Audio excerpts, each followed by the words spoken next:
Anti-Eviction Mapping Project, Anti-Eviction San Francisco. I love you all. You're great. You're doing amazing work. Thank you so much. Next up, we have Ed Bowers. Ed and I work together for the Gubbio Project, which is based out of St. Boniface Church in the Tenderloin and St. John's here in the Mission District. We open our doors every day from 6 a.m. to 3 p.m. in the Tenderloin, 12 noon in the Mission, for folks who are housing unstable and need a place to rest and need resources. Ed Bowers is a recipient of the Kathy Acker Award for Poetry. He's been a writer and journalist for Central City Extra for over a decade. Well known as the Poet Laureate of the underground San Francisco poetry scene, Ed spends most of his time working and helping with multiple Faith Pools projects and also as an employee of the Gubbio Project at St. Boniface. Ed lives in the Tenderloin.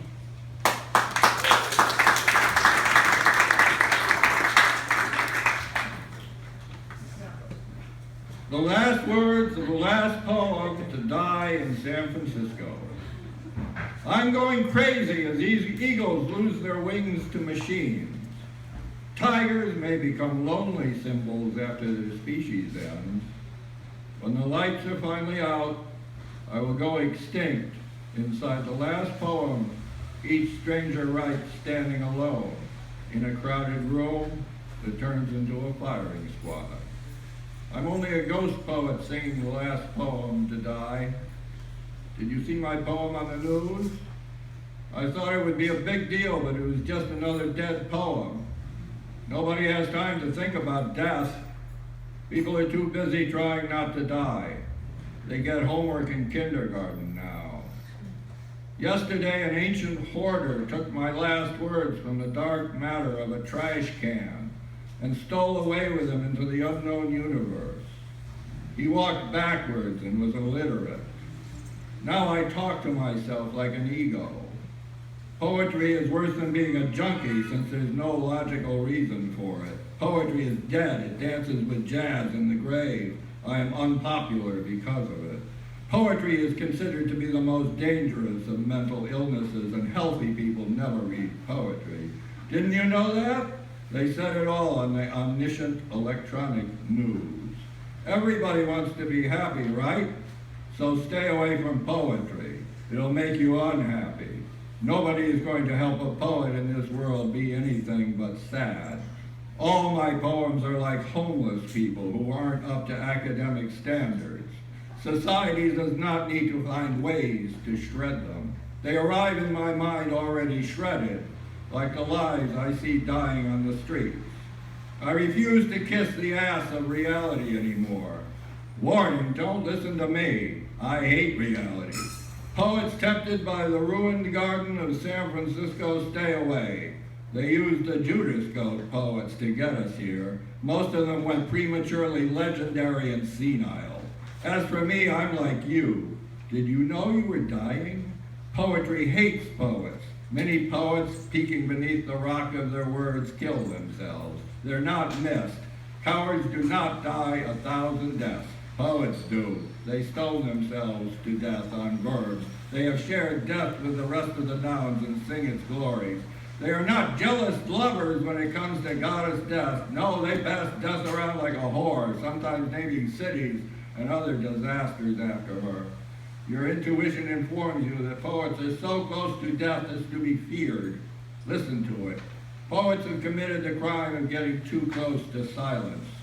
They are you when you enter the world, wordless, in a universe that exists for a while, before forced to die inside the flesh of a poem whose paper is billions of premature stars growing old.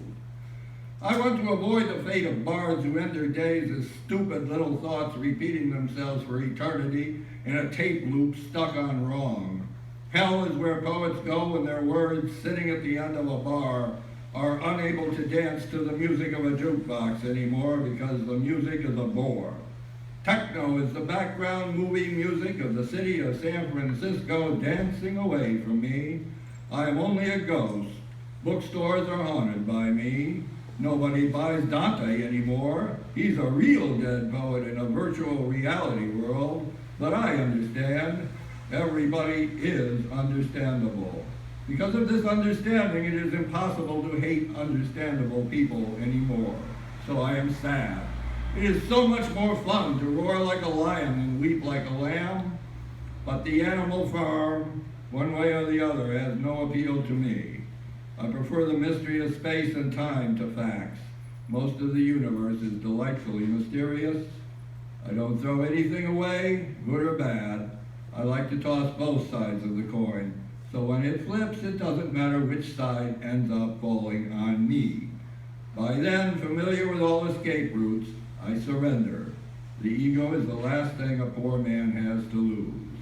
In the meantime, the stage upon which I tread humbly is turning to glass, extremely trendy from an architectural point of view. Nothing will ever be real again. Real estate will be too expensive to be anything but a dream. Hamburgers can cost over $10 in the Tenderloin now. They say anything is possible as though this were not a cliche. Dead meat hustles itself for human pennies outside the door.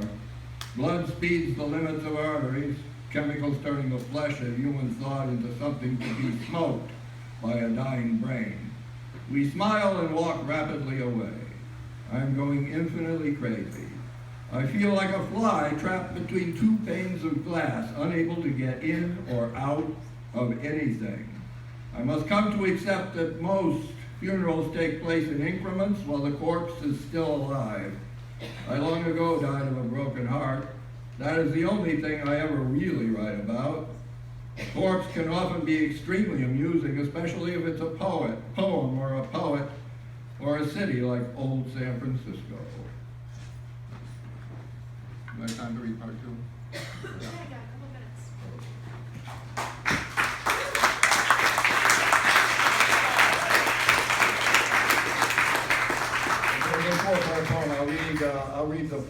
I'll read part 4 because that's the last part. I'll read the first part and the last part, and that'll be it. This is the last part. When 1 + 1 got deep into the forest, they had to turn the rest of the numbers around because they forgot 0. 0 is always ahead or lagging behind. 0 is what happens before and after. After 0 got lost, the universe became homeless. Rain made a drowning cloud turn light into wine. Wind swept up the sun. Life drank the water of wisdom. And the first poet shot up space with the falling dust of dreams that were the little disappointments. Someone mean inside the head thinks are so real, it pulls its 1,000 radiant eyes out over a fight with the gods over a sound it can't hear, that is the bang, that is the ending you get in the beginning of something that goes wrong. We are an idiotic species of romantics who get all goo-goo over war. A bomb is an evil that leaves behind the scent of love gone wrong, the memory of a last kiss, while inside the next disease, evolution gets high and incorporates suicide clubs catering to children of trust funds. Put everything together, same old mathematics, zeros get the attention, while the rest of us are just numbers adding up to numbers. Our little minds retreat back to the Bronze Age, demanding we make human sacrifices to the itsy-bitsy gods who hold power over money. Money is blood now. It oils the human machine. After I wake up from being alive, I might die mimicking a dead world, where the life of a mimic mimicking life dies when the money mimicking blood runs out. This is a city that loves money and fears blood. Ideas used to shine in the dark here, but the children of the machines have moved in. They are afraid of the dark. We are not allowed to sleep anymore. Dreams are offensive to the children of machines. Everyone is happy. If not, there's something wrong with them that needs repair. Call the mechanic. I'm sorry. I'm unhappy. My apologies. Life can't die, but it can make me miserable. It's all my fault. I'm as crazy as the universe that borrows itself to live and can't pay itself back with interest. Like the San Francisco Tenderloin, I go on dying. Life stares in horror from Nob Hill as my death dances up the steep sidewalks of San Francisco. I am too sad to feel alone. The whole sky is clouded with tears. Everybody is dying. 1,000,000 years from now, the molecules of this poem will forget their lines and be booed off the stage by old words in new suits. So boo me now and get it over with. But first, let us peek into the naked openness of only one little thought, to see dancing elephants die inside before we never get a chance to see them again. Then let us get ecstatically lost without fear inside the loudest lotus of silence our mind can find. Until then, I shall remain ghost poet here. There's not an exorcist in City Hall who can drive me out. Thank you. Yeah.